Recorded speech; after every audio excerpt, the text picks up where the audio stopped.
Penguin Random House Canada presents A Country You Can Leave by Asale Angel-Ajani. Read for you by Amanda Cordner. I would prefer the country you can leave to the country you could not. Joseph Brodsky. Conversations. This is as much as I ever told you, and yet you are not here. Part 1. Lessons in Russian Literature. Mother was the woman the whole world had imagined to death. Deborah Levy. Things I Don't Want to Know. Chapter 1. There is no release from life's turmoil, so put your back into it. In a gulch somewhere between the San Jacinto and Santa Anas, my mother, Yevgenia, slows the car at the sign welcoming us to the dubiously named Oasis Mobile Estates. She cuts the engine behind the property manager's battered truck and goes about the task of cleaning herself up. She pulls a rubber band out of her stiff, dyed black hair. She scrunches it back to life. Tweezers in hand, she yanks the rearview mirror down to brutalize her already emaciated eyebrows. When she smell checks her armpits, I know there is a man inside. Don't I get a vote? I ask, watching Yevgenia resuscitate her breasts by scooping them up in her bra. Our drive from Nevada to California has been nonstop. For miles, nothing but hot dust, windswept trash, and nameless mountains closing in on our resentments. My mother ignores me. Instead, she looks through the bug-splattered windshield, her eyes turned to the heaven she doesn't believe in. She blows hard through her mouth. Traces of old beer and tobacco stir in the narrow space between us. People who cast votes decide nothing. People who count votes decide everything. Pushing the car door open with her shoulder, she says, "Stalin, look it up." "Hey," I call out as she heads to the manager's trailer, her red tank top plastered to her back with sweat. "Use a condom." There's a brief pause in her step. Her body tenses. Then I hear it. The source of what I yearned for most in childhood. Her husky laugh etched by decades of chain smoking. Waiting for her to score whatever it is she thinks she'll get from a place like this, I crane my neck to survey the Oasis Mobile Estates. Nestled in shriveled patches of yellow desert grass, wedged between boulders heavily scarred by acid rain, this oasis is a decrepit collection of rusted metal boxes lined up along small tributaries of roughly hewed roads. The only sign that I'm in the year 2000 is a flat-roofed Circle K squatting a half-mile outside the trailer park. Fiery air blasts through the open car window from the direction of the Mojave. I shove my hand down the back of my jeans to pull my sweat-drenched underwear out of my crack. Eventually, the door of the property manager's tin hut opens. My mother emerges with a man in tow. Her skirt is straight, her tank top tucked in. They hadn't done it. This is a bad sign. It means she's serious about the place. They approach the car, and I overhear Yevgenia casually lying about where we have just been, saying Denver and not Las Vegas. That she's leaving a job rather than leaving yet another guy who turned out to be broke. The property manager, with his tangled, waist-length black hair and weathered brown skin, is smitten. He follows my mother, eyeing her swaying hips. "Don't just sit there like a dum-dum," my mother says to me through a fake smile. Her voice comes from the earthy place deep between her legs.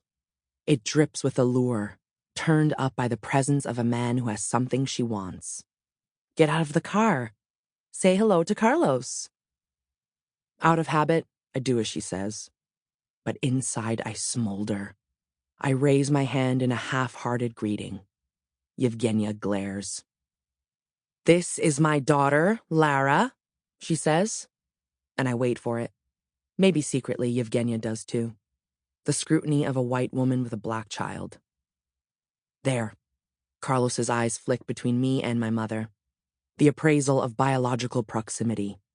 her straight hair to my curly, lopsided afro, her rounded, fleshy curves to my limp, flat lines, her light, white skin, the known story, to my dark, open question. "Call me Papa Bear," he says, straightening his face, giving us a pass. Everyone does. He's got a bum knee, so we follow Papa Bear's slow, limping figure down the cracked asphalt road. He heads with purpose toward the main artery of the Oasis. Dead Man Walking isn't a film I've seen, but the title comes to mind. I try not to notice Papa Bear's disability, but his lurching movement ignites an involuntary jumpiness within my own body. I hate myself for it and glance at my mother. Her attention is on two women standing next to the trailer we're approaching. "Don't Minnie look silly?" says an older white woman. She's standing in the carport on a step stool, attaching a rainbow umbrella hat over a yellow baseball cap worn by a second, taller old woman. They wave at Papa Bear. Papa Bear smiles at them, polite and exaggerated. To me, he says, "She's Mickey and the other's Minnie. Get it?" Yeah, I don't get it, but I know it's easier to just go along. "Their names, their actual names!" He's shaking his head as if he's looking at the eighth wonder. I grunt a false half-laugh, not confused by their names, but by the winter clothes they're wearing. Shapeless jeans and baggy sweatshirts, and neither of them is sweating. Several trailers down, we stop next to a cramped front porch with steep carpeted steps. It looks the same as all the others, except in the covered carport, there are black plastic garbage bags flung one on top of the other, like bodies in an open grave. "Don't mind that crap," Papa Bear says, his eyes on the swell of my mother's breasts. "They'll come round to collect in a day or two." My mother considers the place, shaking her head. Fishing her cigarettes out of her fake Chanel, she lights up carefully. Yevgenia always takes her time before haggling over the rent. It's her game, acting as though she's deliberating from a long list of non-existent options.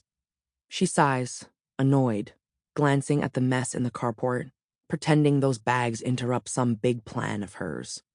Amid the dilapidations and failures, my mother, Yevgenia, a woman who accidentally defected from the Soviet Union in the 1980s, is at her most Russian. She will make anything work.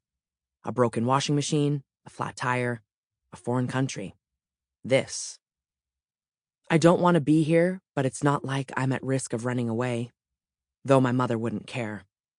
The truth is, she's tethered to me by weak strings of obligation. Nathaniel Nate Basmagian taught me this, and how to scrunch my body into a tiny ball on the floor of the car while he and my mother drove around town. One night, Nate hinted that if my mother lost the black kid, he'd marry her, and within a few days, they were off. I was 5 at the time, so the recollection is vague. What I do remember of my life without Yevgenia is time spent with the strange people my mother pawned me off on. The Polish Seventh-day Adventist couple who liked to show me pictures of their missionary trip to Botswana saying, "This is your culture, dear," until I nodded my head like I understood. The pretty Canadian coke addict who made me lie on the floor at the foot of her bed while she talked to me about her married boyfriend until I fell asleep.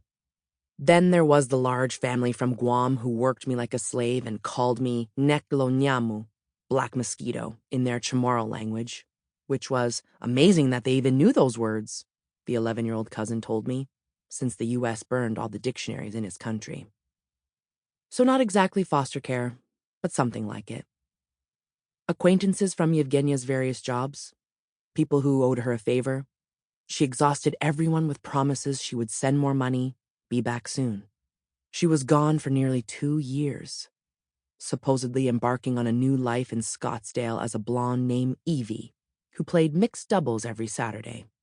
When my mother returned to me in California with brown roots and an allergy to shrimp cocktail, she didn't speak too much about tennis or Nate or Arizona, so I didn't ask. Those years without her created a savage hunger in me that's hard to shake. When I was 8, 9, and 10, Yevgenia had to cleave me from her body whenever she left for work or to go to the store. At 12, 13, and 14, I yoked my mother, leaving little space between us as she sat to read on the Sample complete. Ready to continue?